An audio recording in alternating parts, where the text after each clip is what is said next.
జయశ్రీమన్నారాయణ. జ్ఞానానందమయం దేవం నిర్మలాస్ఫటికాగతం ఆధారం సర్వవిద్యానాం హయగ్రీవ ఉపాసన. ఆగస్టు నెల బుధుడు శుక్రుడు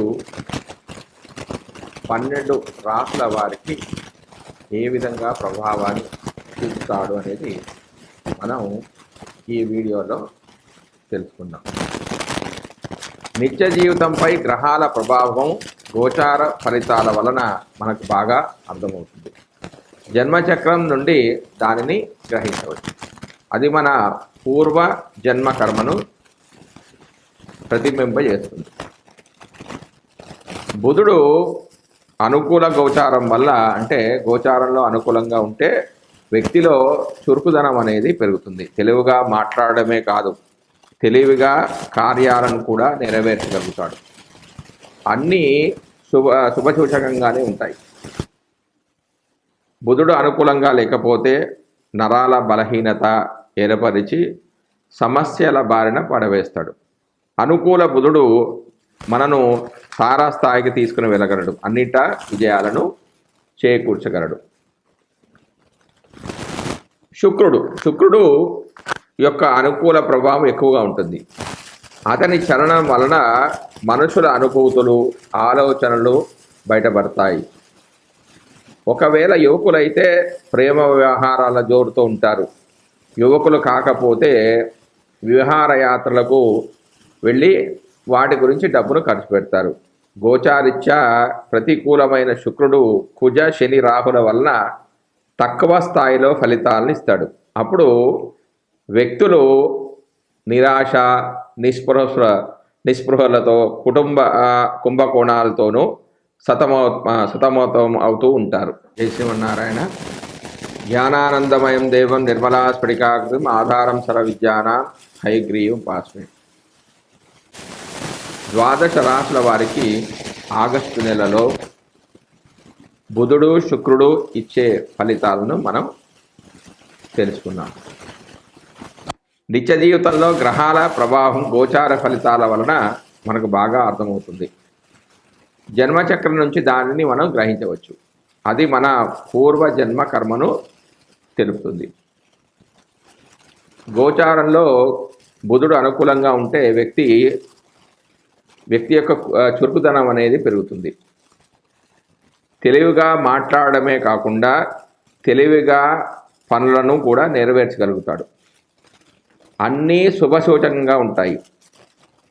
బుధుడు అనుకూలంగా లేకపోతే నరాల బలహీనత ఏర్పడి సమస్యల బారిన పడతాడు.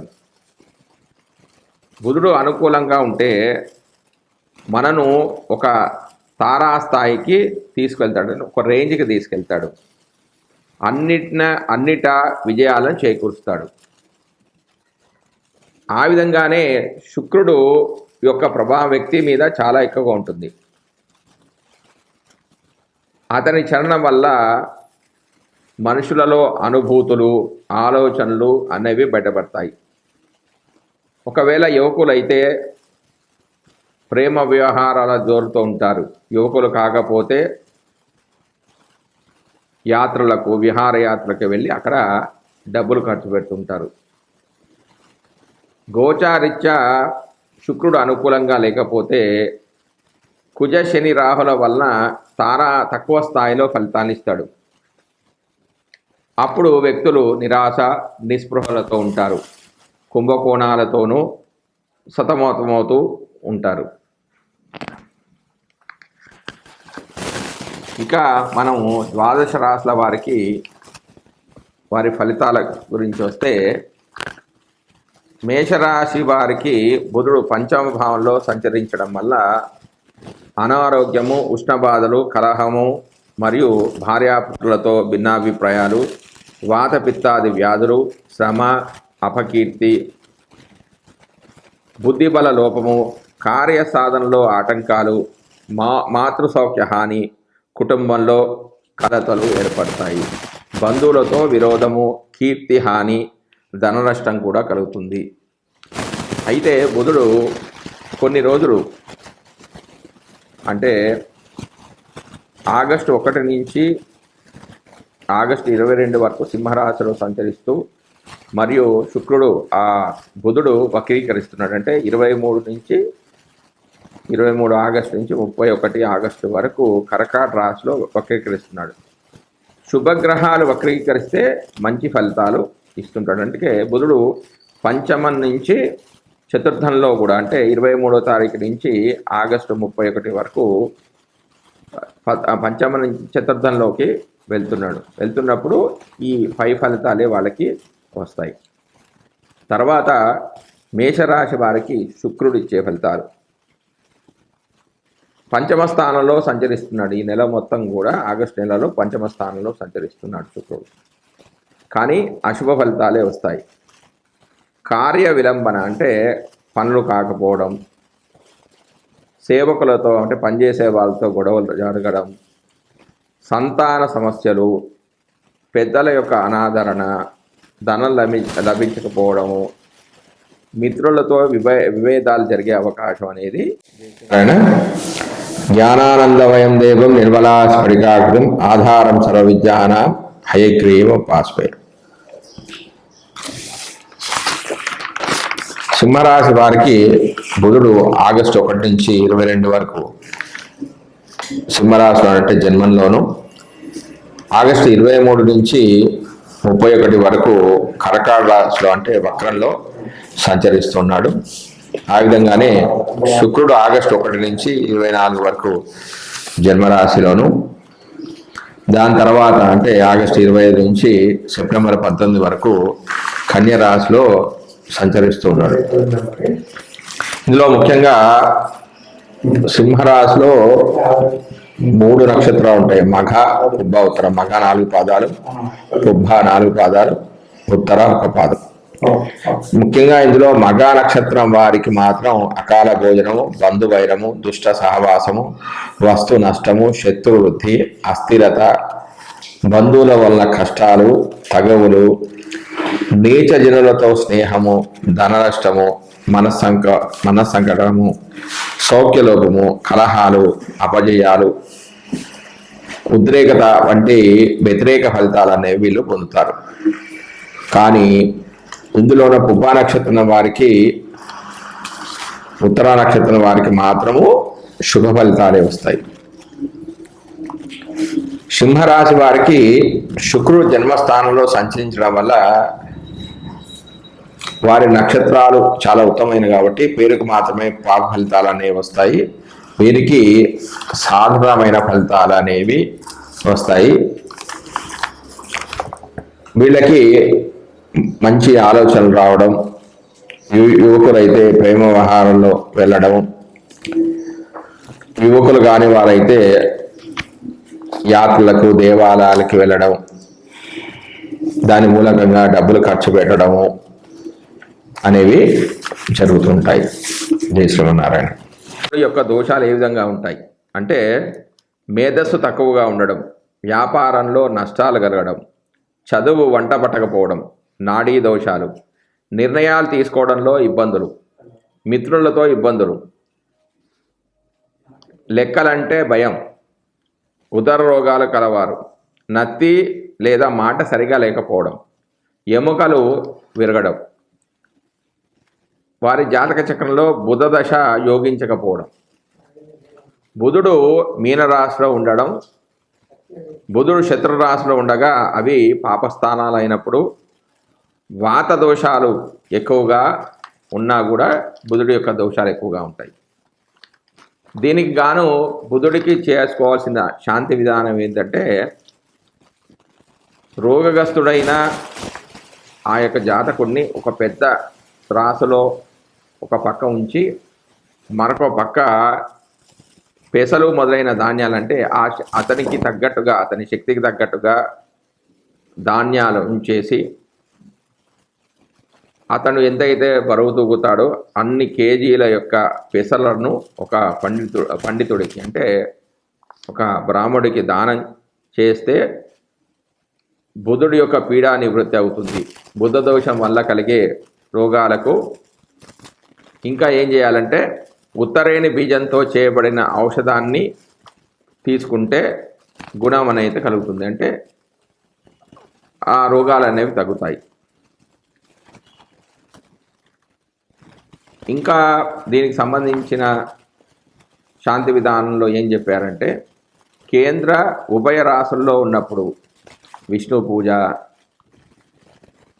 కేంద్రాల్లో ఉంటే వాళ్ళ జాతకంలో 1, 4, 7, 10 స్థానాల్లో ఉన్న, ఉభయ రాసుల్లో ఉన్న అంటే బుధుడు మిథునము, కన్య, ధనస్సు, మీనరాశిలో ఉన్నప్పుడు విష్ణువుని పూజించుకోవాలి. స్థిర రాశిలో మొదటి 2 దెక్కాన్నాల్లో ఉంటే, స్థిర రాశులు అంటే వృషభము, కర్కాటకము, కన్య, వృశ్చికము, కుంభం, ఈ విధంగా ఈ రాశులలో ఉంటే కృష్ణుడికి పూజ చేసుకోవాలి. స్థిర రాశిలోని 3వ దేకానంలో ఉంటే 20 నుంచి 30 డిగ్రీల మధ్యలో, స్థిర రాశులు అంటే వృషభము,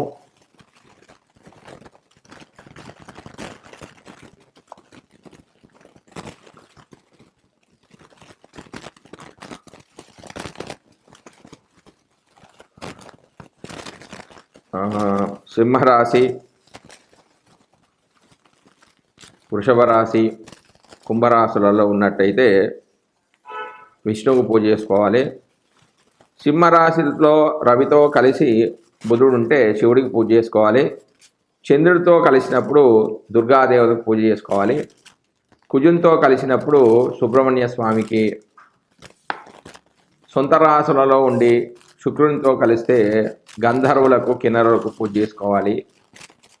గురు రాశిలో ఉంటే చాముండి దేవతకు, సింహరాశిలో ఉంటే నాగకన్యకు చేసుకోవడము, బుధ పురాణ ప్రార్థన చేసుకోవడము, సరస్వతి సూక్తము, విష్ణు సహస్రనామాలు చేసుకోవడం చాలా మంచిది. ఆ విధంగానే వ్యక్తిగతంగా అయితే ఓం బుధాయ నమః, ఓం భుం బుధాయ నమః, ఓం విష్ణవే నమః, ఓం మహాపురుషాయ నమః అని కానీ, బుధుడి యొక్క గాయత్రి మంత్రం ఇది ఓం గజధ్వజాయ విద్మహే శుక్రహస్తాయ ధీమహి తన్నో బుధ ప్రచోదయాత్ అని కానీ, ఓం సోమతాత్వజాయ విద్మహే సింహరూఢాయ ధీమహి తన్నో సౌమ్య ధీమహి అనే మంత్రాన్ని కానీ, ఓం ఆత్రేయాయ విద్మహే ఇందుపుత్రాయ ధీమహి తన్నో బుధ ప్రచోదయాత్ అనే మంత్రాన్ని కానీ,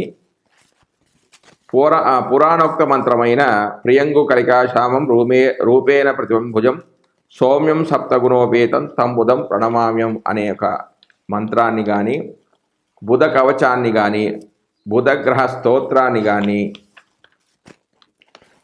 బుధ పంచవిశంతి నామ స్తోత్రాన్ని కానీ, బుధ అష్టోత్తర నామ స్తోత్రాన్ని కానీ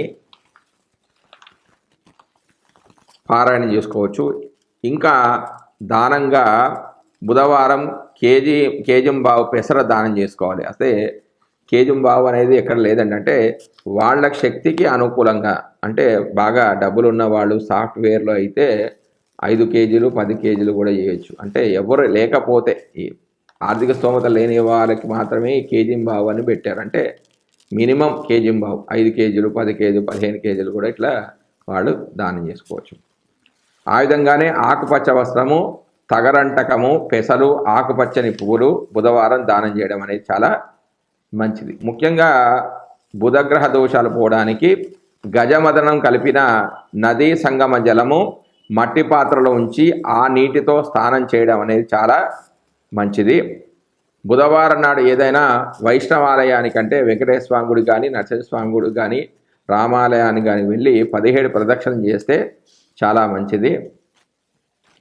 బుధగ్రహానికి ఏ స్తోత్రమైనా, అంటే విష్ణు సహస్ర పారాయణము, పురుష సూక్తము, గోవిందనామాలు అనేవి చదువుకుంటే ఉత్తమ ఫలితాలు వస్తాయి. ఆ విధంగానే వీరికి మూలికాధారణ అంటే నేల గుమ్మడి, ప్రధాన నైవేద్యం పెసరపప్పుతో చేసింది ఏదైనా సరే, ప్రధాన ఫలము సీమ చింత. ఉపవాసం, బుధవారం ఉపవాసం ఉంటే చాలా మంచిది. ధరించవలసిన వస్త్రాలు ఆకుపచ్చ రంగు వస్త్రాలు.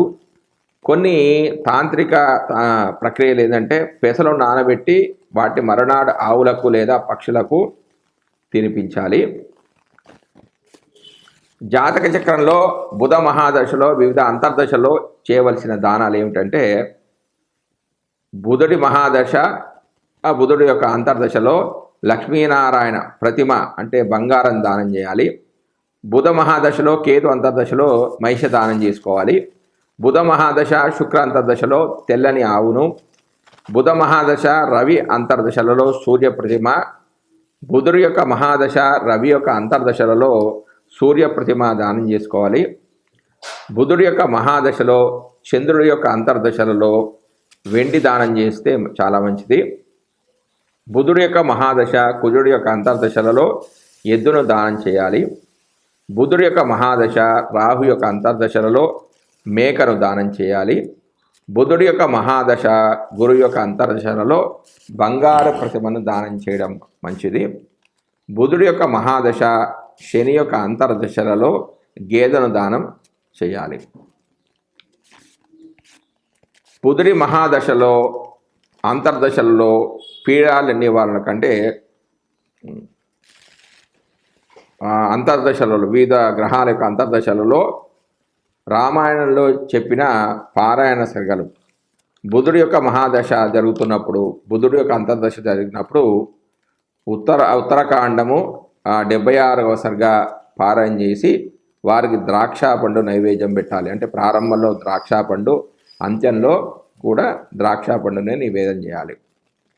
ఆ విధంగానే కేతు అంతర్దశలలో యుద్ధకాండ పారాయణం చేసుకోవాలి. 59వ సర్గ పారాయణం చేసి ఈ పారాయణ ప్రారంభంలో ద్రాక్ష పండును నైవేద్యం పెట్టాలి, అంత్యంలో కొబ్బరికాయ నైవేద్యం పెట్టుకోవాలి. బుధుడి యొక్క మహాదశ శుక్రుడి యొక్క అంతర్దశలలో సుందరాకాండ 51 సర్గ పారాయణం చేసుకోవాలి. ప్రారంభంలో ద్రాక్ష పండును, చివరిలో పటిక బెల్లాన్ని నైవేద్యం పెట్టుకోవడం మంచిది. బుధుడి యొక్క మహాదశ రవి యొక్క అంతర్దశలలో అరణ్యకాండ 70 సర్గ పారాయణ చేసి ప్రారంభంలో ద్రాక్ష పండును, అంత్యంలో చెరుకును నైవేద్యం పెట్టుకుంటారు. బుధుడి మహాదశలో బాలకాండ పారాయణ అంటే 16వ సర్గ పారాయణము చేసి సర్గ పారాయణ ప్రారంభంలో ద్రాక్ష పండును, అంత్యంలో పాలును నివేదనగా పెడితే చాలా మంచిది. బుధుడి యొక్క మహాదశ కుజుడి యొక్క అంతర్దశలో యుద్ధకాండ 116వ సర్గను పారాయణం చేస్తూ ప్రారంభంలో ద్రాక్ష పండు, చివరిలో చక్కెర పొంగలి నైవేద్యం పెట్టుకోవాలి. బుధ మహాదశ నడుస్తుంది. రాహు అంతర్దశ జరుగుతున్న సమయంలో సుందరాకాండ 53వ సర్గను పారాయణం చేసి ప్రారంభంలో ద్రాక్ష పండు, అంత్యంలో తేనెను నైవేద్యం పెట్టాలి. అలాగే బుధ మహాదశలో గురు యొక్క అంతర్దశలో బాలకాండ 23వ సర్గ పారాయణం, ద్రాక్ష పండు ప్రారంభంలో నైవేద్యం పెట్టుకోవాలి, అంత్యంలో అరటి పండ్లు అనేవి నైవేద్యం పెట్టుకోవాలి. నివేదనలో ఏవైనా దొరకని పక్షంలో ఆ ఋతువులో లభించే పళ్లను నివేదన చేయవలసి ఉంటుంది.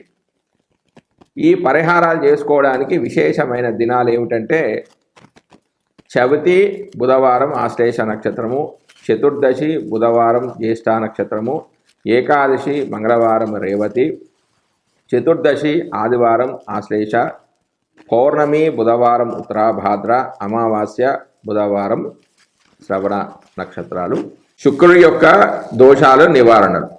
సాధారణంగా శుక్రుడి యొక్క దోషాలు ఏ విధంగా ఉంటాయి? వైవాహిక సమస్యలు, గుర్తింపు లేకపోవడం, గ్రంథులకు సంబంధించిన సమస్యలు, శరీరంలో కాంతి లేకపోవడము, వీర్య సంబంధమైన సమస్యలు, సంతాన ఉత్పత్తిలో సమస్యలు, సుఖ వ్యాధులు, స్త్రీ వల్ల పురుషులు, పురుషుల వల్ల స్త్రీలకు,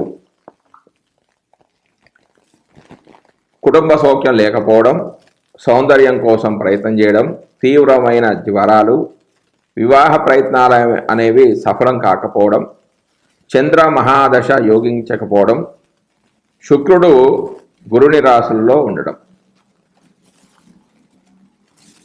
దీనికి శుక్రశాంతి విధానం ఏం చెప్తుందంటే, ఉత్తమ వర్ణానికి చెందిన ఇంటిలోని కన్య ప్రథమ పుష్పవతి అయినప్పుడు ఆమెకు వస్త్ర అలంకరాది భోజనాది ఉత్సవాలను ధన సహాయం చేయడం.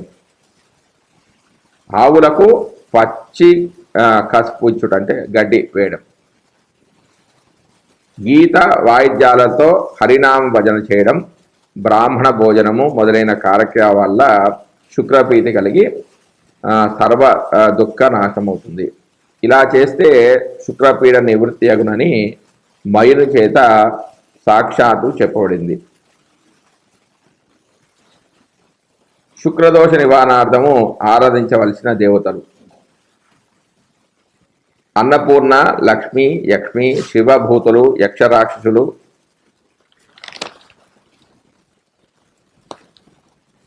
సింహంలో ఉంటే యక్షి, ధనుస్సు మీనంలో ఉంటే దుర్గాదేవతకు, మకరంలో ఉంటే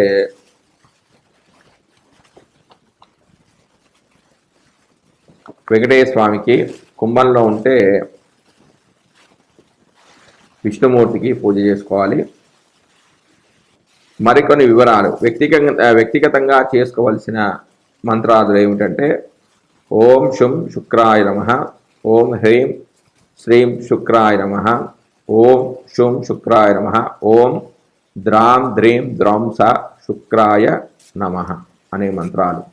మరియు శుక్రుడి యొక్క గాయత్రి మంత్రాలు ఏమిటంటే ఓం అశ్వధ్వజాయ విద్మహే ధనుర్హస్తాయ ధీమహి తన్నో శుక్ర ప్రచోదయాత్ అనే మంత్రాన్ని కానీ, ఓం భృగుసుతాయ విద్మహే శిష్యవత్సలాయ ధీమహి తన్నో శుక్ర ప్రచోదయాత్ అనే మంత్రాన్ని కానీ, భార్గవాయ విద్మహే అసురాచార్యాయ ధీమహి తన్నో శుక్ర ప్రచోదయాత్ అనే మంత్రాన్ని కానీ, పురాణోక్తమైన మంత్రం ఇదంటే హిమకుంద వనారావం దైత్యానాం పరమంగురం సర్వశాస్త్ర ప్రవక్తారం భార్గవం ప్రణమామ్యం అనే ఒక మంత్రాన్ని కానీ, శుక్ర కవచాన్ని కానీ, శుక్ర స్తోత్రాన్ని కానీ, శుక్ర స్థవరాజం అనే ఒక మంత్రాన్ని కానీ చేసుకుంటే మంచిది. మరియు దీనికి దానంగా శుక్రవారం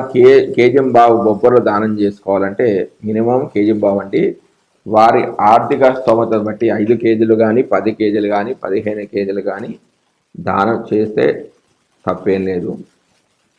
బొబ్బర్లు, శ్వేత వస్త్రము, మెరుపు గల వస్త్రాలు అంటే పట్టు వస్త్రాలు శుక్రవారం దానం చేయడం. దీనికి గ్రహస్థానం గోరోచనం, గజవదనం, శతపుష్పం నీటితో కూడిన రజత పాత్రలో వేసి ఆ నీటితో స్నానం చేయాలి. ఆలయ ప్రదక్షిణ శుక్రవారం నాడు ఏదైనా దేవీ మందిరానికి వెళ్ళి 20 ప్రదక్షిణలు చేయాలి. చదువుకోవలసిన ఇతర స్తోత్రాలు: శుక్రగ్రహానికి సంబంధించిన స్తోత్రాలు, అష్టోత్తరాలు, కవచాలు, కనకధారాస్తవము, లక్ష్మీ సహస్రనామము, లక్ష్మీదేవికి సంబంధించిన ఏ స్తోత్రానైనా పారాయణం చేసుకోవచ్చు. మూలికాధారణం వెంపలి అనే మూలికను ధరించాలంట. ప్రధాన నైవేద్యము పొంగలి, పాయసము. ప్రధాన ఫలం ఏంటంటే అరటిపండు నైవేద్యం పెట్టుకోవాలి. ఉపవాసం అంటే శుక్రవారం నాడు ఉపవాసం ఉంటే చాలా మంచిది. ధరించవలసిన వస్త్రాలు గట్టి తెల్లని వస్త్రాలు అంటే మెరిసేవి పట్టు వస్త్రాలు కూడా ధరించవచ్చు. కొన్ని తాంత్రిక ప్రక్రియలు ఏంటంటే మంచి ఆహారము ఆవుకు తినిపించాలి. మేడి ఆకులో నెయ్యి అన్నం ఉంచి పసుపు కుంకుమ వేసి దాని చుట్టూ 3 ప్రదక్షిణ చేసి దిష్టి తీసుకొని ఆగ్నేయ వైపు స్థానంలో పెట్టి రావాలి. ఇలా 41 రోజులు చేయాలి. శుక్రదశలోని అంతర్దశలలో చేయవలసిన పరిహారాలు: శుక్ర మహాదశ, శుక్ర అంతర్దశలలో మహాలక్ష్మి పూజ చేసి ఎర్రని ఆవును దానం చేయాలి. శుక్ర మహాదశ, రవి అంతర్దశలలో సూర్య నమస్కారాలు చేయాలి. ఛాగదానం చేయాలి అంటే మేకను దానం చేయాలి. శుక్ర మహాదశ, చంద్ర అంతర్దశలలో గౌరీ పూజ, లేడిని దానం చేయడం. శుక్ర మహాదశ, కుజ అంతర్దశలో సుబ్రహ్మణ్య స్వామి పూజ చేసుకోవడం, ఎద్దును దానం చేయడం. శుక్ర మహాదశ, రాహు అంతర్దశలో దుర్గా జపం చేయడం, గుమ్మడి పండును దానం చేయడం. శుక్ర మహాదశలలో గురువు యొక్క అంతర్దశలో నమక పారాయణం చేయడం, అలాగే గుమ్మడి పండును దానం చేయడం. శుక్ర మహాదశ శని అంతర్దశలో ఈశ్వరుని యొక్క ఆరాధన, మహిషం అంటే ఒక ఎద్దును కానీ దున్నపోతును కానీ దానం చేయడం. శుక్ర మహాదశ బుధ అంతర్దశలో విష్ణు పూజ చేసుకోవడం, లక్ష్మీనారాయణ ప్రతిమను దానం చేయడం. శుక్ర మహాదశ కేతు అంతర్దశలలో లక్ష్మీ గణపతి పూజ చేయడం, దుర్గా ప్రతిమను దానం చేయాలి. ఇంకా శుక్ర మహాదశలో అంతర్దశలలో గ్రహాల పీడా నివారణకు చెప్పబడిన శ్రీమద్ రామాయణంలోని పారాయణ సర్గలు ఈ విధంగా ఉంటాయి. రామాయణంలో కొన్ని సర్గల పారాయణ చేయడం ద్వారా కూడా శుక్రదోష నివృత్తి అనేది కలుగుతుంది. శుక్రుడి మహాదశ, శుక్రుడి అంతర్దశలలో సుందరాకాండ పారాయణం, 36వ సర్గ, పటిక బెల్లం, ప్రారంభంలోనూ కూడా అంత్యంలోనూ పటిక బెల్లాన్ని నైవేద్యం పెట్టుకోవాలి. శుక్ర మహాదశ, రవి అంతర్దశలలో ఉత్తరాకాండ పారాయణం, 67వ సర్గ పారాయణం చేయాలి. పటిక బెల్లం ప్రారంభంలో, నేరేడు పండ్లు చివరలో నైవేద్యంగా పెట్టుకోవాలి. శుక్ర మహాదశ, చంద్ర అంతర్దశలలో బాలకాండ అంటే 87వ సర్గ నుంచి 90వ సర్గ వరకు పారాయణం చేసుకొని ప్రారంభంలో పటిక బెల్లాన్ని నైవేద్యం పెట్టుకొని చివరలో ద్రాక్ష పళ్ళని నైవేద్యం పెట్టుకోవాలి. శుక్ర మహాదశలో పూజ అంతర్దశలో 100 సుందరాకాండ పారాయణం చేసుకోవాలి. పటిక బెల్లాన్ని ప్రారంభంలో నైవేద్యం పెట్టుకొని తర్వాత చివరిలో కొబ్బరికాయ నైవేద్యం పెట్టుకోవాలి. శుక్ర మహాదశలో రాహు అంతర్దశలో బాలకాండ 4వ సర్గ పారాయణ చేసుకోవాలి. పటిక బెల్లం నైవేద్యం పెట్టుకోవాలి. చివరిలో కూడా పటిక బెల్లాన్ని నైవేద్యంగా పెట్టుకోవాలి. శుక్ర మహాదశ గురువు అంతర్దశలో కిష్కింధాకాండ 14వ సర్గ పారాయణం, మొదట్లో పటిక బెల్లము, చివరిలో చెరుకు అనేది నైవేద్యం పెట్టుకోవాలి. శుక్ర మహాదశ శని అంతర్దశల్లో కిష్కింధాకాండ 102వ సర్గ పారాయణం, ప్రథమంలో పటిక బెల్లం, చివరిలో పాలు నైవేద్యం పెట్టుకోవాలి. శుక్ర మహాదశ ప్రారంభ శుక్ర మహాదశ బుధ అంతర్దశలో బాలకాండ 6వ సర్గ 8వ సర్గ పారాయణ చేసుకుని అంటే 6 నుంచి 8వ సర్గ వరకు పారాయణ చేసుకొని పటిక బెల్లాన్ని నైవేద్యం పెట్టుకొని మొదలు ప్రారంభంలో చివరిలో చక్కెర పొంగల్ నైవేద్యం పెట్టుకోవాలి. శుక్ర మహాదశ కేతు అంతర్దశలలో అరణ్యకాండ 19వ సర్గ నుంచి 22వ సర్గ వరకు పారాయణ చేసుకొని మొదట్లో పటిక బెల్లం నైవేద్యం, చివరిలో తేనె అనేది నైవేద్యం పెట్టుకోవాలి. శుక్ర మహాదశ మొత్తానికి బాలకాండ 73వ సర్గ పారాయణ చేసి పటిక బెల్లం నైవేద్యం చేయడం చాలా మంచిది. ఈ పరిహారాలకు విశేషమైన రోజులు ఏమిటంటే ఏకాదశి శుక్రవారం రోహిణీ నక్షత్రమై, ఏకాదశి శుక్రవారం ఆరుద్ర నక్షత్రమై, ఏకాదశి శుక్రవారం పుష్యమి నక్షత్రమైనప్పుడు, ఏకాదశి శుక్రవారం మఖా నక్షత్రమైనప్పుడు, ఏకాదశి శుక్రవారం అనురాధ నక్షత్రమైనప్పుడు, ఏకాదశి శుక్రవారం జ్యేష్ఠ నక్షత్రంలో కానీ, ఏకాదశి శుక్రవారం పూర్వాషాఢ నక్షత్రంలో కానీ, పౌర్ణమి శుక్రవారం శతభిష నక్షత్రంలో కానీ ఇవి చేస్తే విశేషమైన ఫలితాలు అనేవి వస్తాయి. శ్రీమన్నారాయణ. నమస్కారం.